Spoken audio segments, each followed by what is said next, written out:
Sir अब तो bash in Berlin event होने में एक दिन भी नहीं बचा है। आज ही रात को इवेंट होने वाला है। अगर आपको पूरी टाइमिंग से नहीं पता तो डेट एंड टाइम वाली वीडियो आप देख सकते हो, मेरी लिंक ऊपर फ्लैश हो रहा होगा। बट एज ऑलवेज इस वीडियो में आपको बताने वाला हूँ वो सारे लास्ट मिनट शॉक, सरप्राइजेस और रिटर्न्स के रूमर्स जो कि हर प्रीमियम लाइव इवेंट से सामने आते हैं, उसकी हाइप क्रिएट करते हैं। कुछ सही भी हो जाते हैं, बहुत सारे नहीं भी होते हैं, क्योंकि ऑब्वियसली रूमर्स हैं, अफवाहें हैं जो कि कुछ करे ना करे लेकिन एक्साइटमेंट जरूर क्रिएट कर देती है भाई सारी ऑडियंस के बीच। तो पहले रिटर्न से शुरू करते हैं, क्योंकि सिर्फ एक सुपरस्टार के रिटर्निंग रूमर्स हैं एंड शी इज एलेक्सा।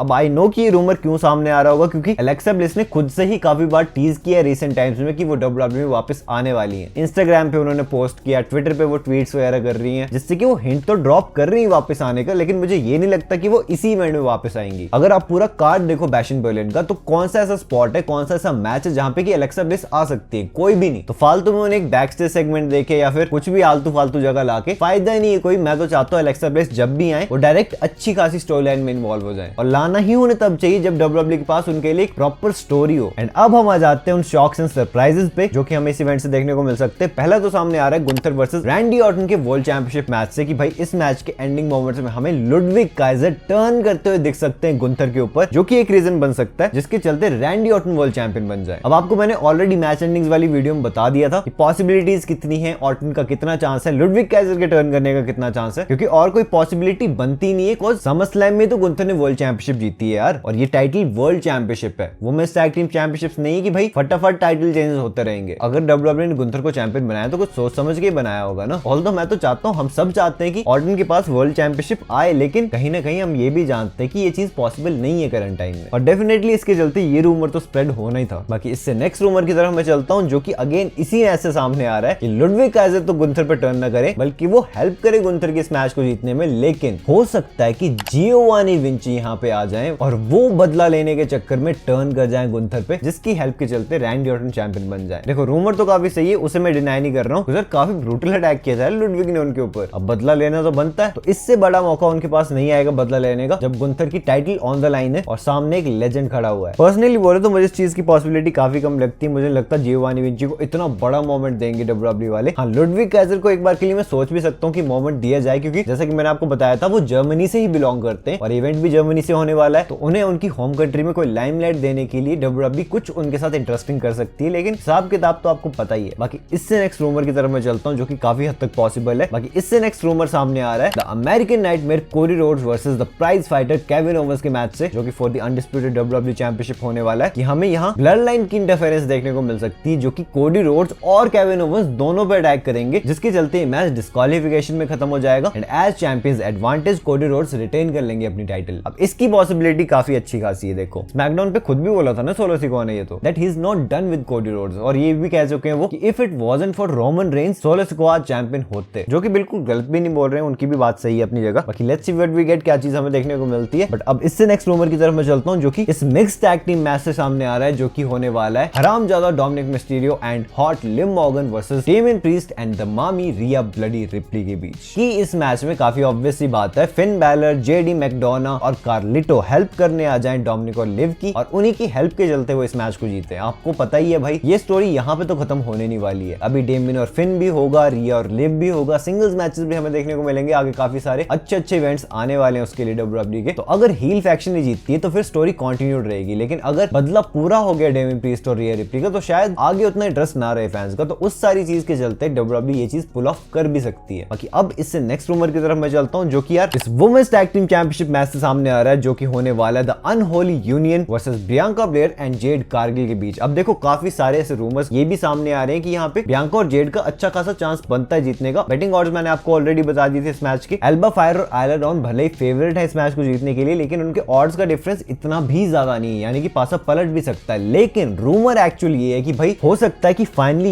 ये वो मोमेंट हो जहां पे कि बियांका ब्लेयर टर्न कर जाए जेड कारगिल पे। जितना देख के लग रहा है डब्ल्यूडब्ल्यूई एल्बा फायर और आयला डॉन को एज चैंपियन बनाए रखना चाहती है काफी लंबे टाइम तक, और ये भी चीज हमें पता है कि वो क्लीन तो हरा नहीं सकते जेड और बियांका को। तो काफी हद तक ये चीज पॉसिबल है कि भाई बियांका ब्लेयर या जेड कारगिल भी हो सकती है जो कि टर्न कर जाए। और अगर ऐसा कुछ भी नहीं होता है ना, तो फिर हमें इस मैच में कोई इंटरफेरेंस देखने को मिल सकती है। क्या पता अनहोली यूनियन की तरफ से कोई आ जाए, जैसे कि जेड और बियांका की तरफ से नेओमी आ सकती है। So that is the scenario. बाकी अब इससे नेक्स्ट रूमर की तरफ मैं चलता हूं, जो कि again Cody Rhodes versus Kevin Owens के अनडिस्प्यूटेड डब्ल्यूडब्ल्यूई चैंपियनशिप मैच से सामने आ रहा है कि भाई हम सबको लग रहा है ना, और डब्ल्यूडब्ल्यूई ने जिस तरह टीज किया इतने लंबे टाइम तक कि केविन ओवेंस कभी भी कैसे भी हील टर्न कर सकते हैं भाई कोडी रोड्स पे। क्या पता मैच से पहले ही कर दें या मैच के बीच तो कैसे ही करेंगे, लेकिन मैच के बाद भी कर सकते हैं। और ऐसा कुछ भी ना हो बल्कि कोडी रोड्स हील टर्न कर ले अपना इस इवेंट में। आई नो काफी शॉकिंग सरप्राइजिंग लग रहा है, इसलिए शॉक्स एंड सरप्राइजेस वाली लिस्ट में अब देखो पहले ही बता देता हूँ, मुझे पॉसिबिलिटी काफी कम लगती है, लेकिन अगर होता तो भाई मेरा तो दिमाग बिल्कुल ब्लास्ट हो जाएगा, क्योंकि इंटरेस्टिंग कितना है ना यार। सेंस पता कैसे बनता है इस चीज का। स्मैकडाउन के एपिसोड्स पे डब्ल्यूडब्ल्यूई ने हमें दिखाया कि केविन ओवेंस हील टर्न करने ही वाले हैं ऑलमोस्ट कोडी रोड्स पे, और कोडी रोड्स को इस चीज की भनक भी लग चुकी है। इवन डब्ल्यूडब्ल्यूई ने एक वीडियो पैकेज तक निकाला था जिसमें कि दिखाया गया था कि केविन ओवेंस ने कितनी बार अपने ही दोस्तों पे टर्न किया, तो वो कोडी पे भी कर सकते हैं। तो इससे डब्ल्यूडब्ल्यूई यही दिखाना चाहती है ना, और इवन कोडी रोड्स को भी ये दिखाना चाह रहे हैं स्टोरी लाइन में कि भाई केविन पे भरोसा नहीं किया जा सकता, वो कभी भी पलट सकता है। तो क्या बताओ ये सारी चीजें पहले से देख के सोच के समझ के कोडी रोड्स ही टर्न कर जाए केविन ओवेंस पे। अब जिस तरह के देवता पुरुष वो इंसान है, देख के उन्हें कम ही लगता है, तभी मैंने कहा कि पॉसिबिलिटी कम है, बट होती तो काफी इंटरेस्टिंग एंडिंग हो जाएगी, मतलब 4 चांद लग जाएंगे बिल्कुल इस इवेंट को। और अब बिल्कुल लास्ट पॉसिबल रूमर की तरफ मैं चलता हूँ, जिसकी पॉसिबिलिटी आप ही बता दो मुझे कमेंट सेक्शन में कितनी है, क्योंकि अगेन ये रैंडी ऑर्टन वर्सेस गुंथर के मैच से सामने आ रहा है कि इस मैच के एंडिंग मोमेंट्स में हमें एमजी के मशीन गन कैली आते हुए देख सकते हैं, जो कि डिस्ट्रैक्ट कर सकते हैं रैंडी ऑर्टन को, जिसके चलते गुंथर अपना फिनिशर वगैरह हिट कर दे ऑर्टन पे और वो अपनी टाइटल रिटेन कर ले। अगर आपको इसके बारे में कुछ नहीं पता कि भाई एक सिंगर एक रैपर क्यों आएगा भाई रैंडी ऑर्टन से पंगे लेने के लिए, तो देखो यार करंटली इनके बीच कुछ पंगे हुए हैं। अभी एमजी के जब लोगन पॉल के पॉडकास्ट पे आए थे तब उन्होंने खुद ही क्लैरिफाई की थी ये चीज, कि उन्होंने एफयू बोला रैंडी ऑर्टन को जब समरस्लैम में वो बैक स्टेज मिले थे उनसे, क्योंकि रैंडी ऑर्टन ने उनके बारे में कुछ ना कुछ बुरी बातें कही थी पास्ट में। तो या तो हो सकता है ये सारी चीजें रियल हो, और या तो ये हो सकता है कि ये सारी चीजें वर्क हो। तो अगर ये एक वर्क है यानी कि स्क्रिप्ट का ही पार्ट है और डब्ल्यूडब्ल्यूई से थोड़ा बढ़ा चिढ़ा के दिखाने वाली है ताकि एक टैग टीम मैच करवाया जा सके आगे जाके लोगन पॉल और एमजी के versus Kevin Owens and Randy Orton के बीच, तब भी परफेक्ट सेंस बनाता है। लेकिन अगर ये रियलिटी में हो रहा है फिर तो ऐसा बिल्कुल भी नहीं होगा। तो रूमर मैंने आपको बता भी दिया, बर्स्ट भी कर दिया। आई रियली डोंट नो कि आपके मन में हाइप कितनी, एक्साइटमेंट कितनी बैश इन बर्लिन इवेंट को लेके, लेकिन इस वीडियो से मैंने पूरा ट्राई किया अपनी तरफ से कि आपके मन में कुछ एक्साइटमेंट क्रिएट कर सकूं मैं। और हाँ, रोमन रेंस का कोडी वर्सेस केविन के मैच में आ जाना या ब्रॉक लेसनर का गुंथर वर्सेस रैंडी ऑर्टन के मैच में आ जाना, ऐसे भी काफी फालतू रूमर्स फैलते रहते हैं, लेकिन जो 99% पॉसिबल नहीं है उसको बता के तो फायदा भी नहीं है। तो मैंने एवी वाली बातें नहीं बताई, जो कहीं ना कहीं पॉसिबिलिटी रखती है सिर्फ वही बताई। तो करंट टाइम में यही थे सारे रूमर्स। अब आप मुझे बस ये बताना कमेंट सेक्शन में कि जितने भी रूमर्स मैंने आपको बताया ना अभी, उसमें से कौन से रूमर की होने की पॉसिबिलिटी आपको सबसे ज्यादा लगती है। अभी तक डब्ल्यूडब्ल्यूई ने इस इवेंट के लिए टोटल 5 मैचेस बुक किए और मुझे लगता है इससे ज्यादा होने भी वाले हैं, क्योंकि डब्ल्यूडब्ल्यूई का तो फॉर्मेट ही रहता है काफी लंबे टाइम से कि मेजर पीएलईज के अलावा जितने भी इवेंट्स हैं उनके लिए वो 5 ही मैचेस बुक कर रहे हैं, और जितने भी मैचेस थे उनमें जीतने कौन वाला है उस पर मैं वीडियो ऑलरेडी बना चुका हूं। वो वीडियो ये रही आपके सामने, इसे जल्दी क्लिक करो और देख लो। एंड मैं आपसे मिलता हूं अपनी नेक्स्ट वीडियो में एक बहुत ही इंटरेस्टिंग टॉपिक के साथ। So until that time, this is जय